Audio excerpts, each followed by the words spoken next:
This isn't the way I thought this was gonna go. But maybe it's the way it's supposed to go.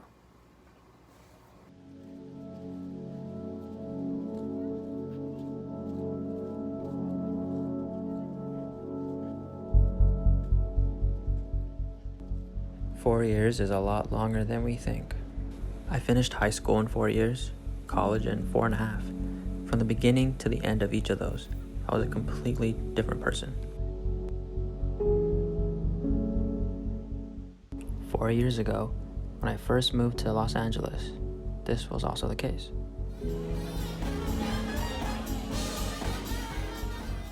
Subconsciously, I knew I was nervous, scared even. Before LA, I've never experienced any sort of independency. Now I was going to do that in a whole different city, in a whole different state. I went to college and made amazing friends and got so much out of those first 2 years. It was something I always planned for myself, and I did it against all the challenges that arose throughout. What I wasn't really ready for was what came after that. It seemed a lot easier than I thought, but with everything that happened in 2020, it's not really something you plan for. But I was up for the challenge. My first challenge was navigating a post-college world. Where do I turn? Who was I in this vast, energetic, chaotic city? It was one job after another, one friend group to another. I couldn't shake the feeling I was just another wave in the ocean, constantly retreating and crashing down on the earth I see every day. It was messy, and I knew it. And to add to that, I had one of the most challenging years in 2021. Everything seemed to hit me all at once.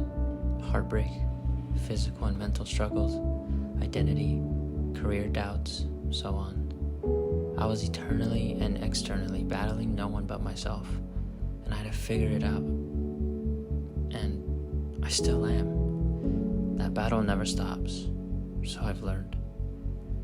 But it can be a simpler, more rewarding battle with a different perspective, a different outlook. I wanted to get to that point. Do you know these girls? What? No, Then I don't why know. are you letting them in? I don't know.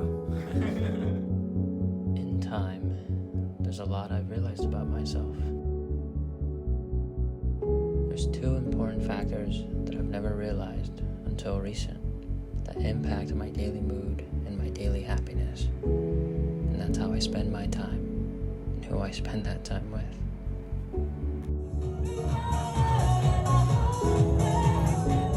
It didn't take long out here in LA to know I was becoming increasingly homesick the more time went on.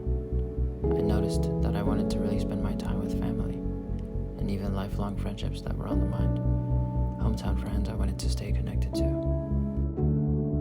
And this isn't to discount the lifelong friendships I made in LA, because they're just as important to my life as my family is. What I've started to realize is that all we have is our time. And what am I doing with my time? Right now, what am I doing with it? The things I could be back home, out on the town, exploring, creating, thinking. I've pushed myself so much to become someone of importance, to have a name, to be a name. But I am a name.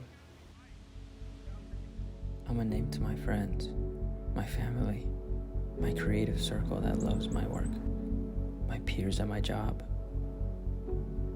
I'm a name to myself.